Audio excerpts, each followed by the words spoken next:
Global સંકેતોની વાત કરી લઈએ તો ફરી એકવાર નેગેટિવ સંકેતો અહીંયા બનતા દેખાયા છે, કારણ કે સૌથી પહેલાં યુએસ માર્કેટની વાત કરી લઈએ તો ત્યાં એક પોઝિટિવ કામકાજ આપણને ઇન્ડાઇસીસમાં બનતું દેખાયું હતું, પણ ટેરિફને લઈને જે ફરી એકવાર અનિશ્ચિતતા બનતી દેખાઈ રહી છે તેના પર ખાસ એક નજર કરવાની રહેશે, કારણ કે ટેરિફ પર ફેડરલ એપેલેટ કોર્ટ જે છે તેણે હવે અહીંયાથી જે રોક લગાવી હતી તે અહીંયાથી હટાવવામાં આવી છે. એટલે સરકારની અપીલ, ટ્રમ્પ સરકારે જે અપીલ કરી હતી તેના પર ખાસ કરીને વિચાર કરવા માટે આ ટ્રમ્પ ટેરિફ જે છે ત્યાંથી આપણને લાગુ રહેતા જોવા મળશે. અને ગઈકાલે આપણે જોયું હતું US court of international trade reciprocal tariff પર ખાસ કરીને રોક લગાવી હતી, અને તેમને આ રોક જે છે હવે ખાસ કરીને આ જે ફેડરલ એપેલેટ કોર્ટ છે તેણે આ રોક હટાવી દીધી છે. એટલે કેસ દાખલ કરનારા પાસે 5 જૂન સુધી તેમણે જવાબ માંગ્યો છે. અને જો ડોનાલ્ડ ટ્રમ્પની વાત કરી લઈએ અને ટ્રમ્પ પ્રશાસનની જો વાત કરી લઈએ તો તેમની પાસે 9 જૂન સુધી જવાબ માંગ્યો છે. એટલે 9 જૂન સુધી ખાસ કરીને આ ટેરિફ જે છે તે આપણને લાગુ થતા જોવા મળશે, અને લાંબા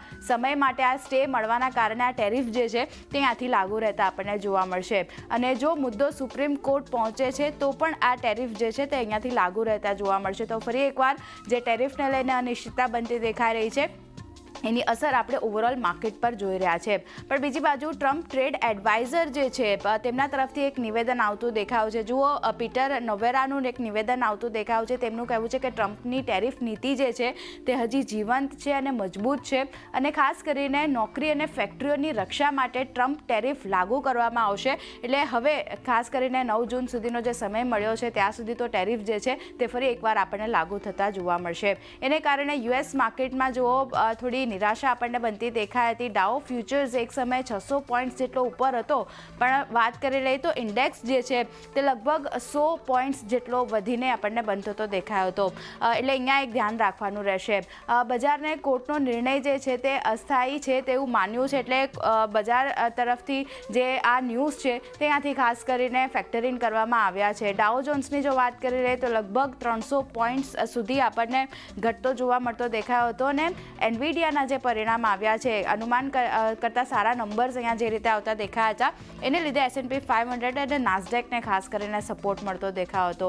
બીજી બાજુ કરન્સી માર્કેટમાં ડોલર ઇન્ડેક્સની વાત કરી લઈએ તો ફરી જે અનિશ્ચિતતા બનતી દેખાઈ રહી છે એને કારણે $100 નીચે ડોલર ઇન્ડેક્સમાં કામકાજ થઈ રહ્યું છે. અને ક્રૂડની વાત કરી લઈએ તો ફરી એકવાર ઓપેક પ્લસની બેઠક પહેલાં ખાસ કરીને જો અહીંયા $66 પ્રતિ બેરલની નીચે કામકાજ જે છે તે ક્રૂડમાં પણ આપણને બનતું દેખાયું છે. એટલે અહીંયા એક ધ્યાન રાખવાનું રહેશે. જે રીતે ગ્લોબલ સંકેતો બની રહ્યા છે કોમોડિટીઝ પર પણ આની અસર આપણે જોઈ રહ્યા છે. હવે ટેરિફ વિવાદ જે ચાલી રહ્યો છે તેના પર ગોલ્ડમેન સેશનું નિવેદન આવ્યું છે. અને આ નિવેદન ઇમ્પોર્ટન્ટ એટલા માટે છે કારણ કે તેમણે ખાસ કરીને ટેરિફ જે છે તેના પક્ષમાં આ નિવેદન આપ્યું છે. જો તેમનું માનવું છે 1962ના ટ્રેડ એક્સપાન્શન એક્ટ હેઠળ સેક્ટર સ્પેસિફિક ટેરિફ જે છે તે અહીંયાથી લગાવી શકાય છે. આ તેમણે નિવેદન આપ્યું છે. અને ખાસ કરીને તેમણે એમ પણ કહ્યું છે કે વર્ષ 1974ના ટ્રેડ એક્ટ હેઠળ 15% જે બેઝલાઇન ટેરિફ છે તે અહીંયાથી લગાવી શકાય છે. સાથે જ સંસદની મંજૂરી વગર કલમ 122 જે છે એની હેઠળ જે ટેરિફ છે તે માત્ર 150 દિવસ સુધી જે છે તે અહીંયાથી આપણને રહેતા જોવા મળી શકે છે. અને ટ્રેડ એક્ટની જો આપણે વાત કરી લઈએ જે 1974 છે એની હેઠળ ટ્રેડિંગ પાર્ટનર્સ પર નવી તપાસ પણ અહીંયાથી થતી જોવા મળી શકે છે. અને કલમ 301 હેઠળની જો આપણે વાત કરી લઈએ તો ટેરિફની કોઈ સીમા નથી, પણ તપાસમાં સમય જે છે તે અહીંયાથી લાગતો આપણને જોવા મળી શકે છે. એટલે આ ગોલ્ડમેન સેશ તરફથી એક નિવેદન આવતા દેખાયા છે. આ એક ઇમ્પોર્ટન્ટ છે કારણ કે તેમણે ટેરિફના મતમાં કહી શકાય એક નિવેદનો આવતા દેખાયા છે તેમના તરફથી. યુએસના ઘણા બધા મેક્રો ડેટાઝ આવવાના છે તેના પર નજર કરીએ તો જો પ્રથમ સુધારેલો Q1 GDP છે તેમાં 0.3%ને બદલે 0.2%નો ઘટાડો આપણને જોવા મળતો દેખાયો છે. બીજી બાજુ જોબલેસ ક્લેમ ડેટાની વાત કરી લઈએ તો તે પણ વધીને આવતા દેખાયા છે, જે 14,000થી વધી 2.4 લાખ આપણને થતા દેખાયા છે. તો આ ખાસ કરીને યુએસના મેક્રો ડેટા આવ્યા છે જેના લીધે પણ ખાસ કરીને અસર આપણને માર્કેટ પર જોવા મળશે. હવે જેરોમ પોવેલને ટ્રમ્પ જે છે તેમની મુલાકાત બંને વચ્ચે થઈ હતી, કારણ કે વ્યાજદરને લઈને પણ ઘણી બધી અનિશ્ચિતતા બનતી દેખાઈ રહી છે.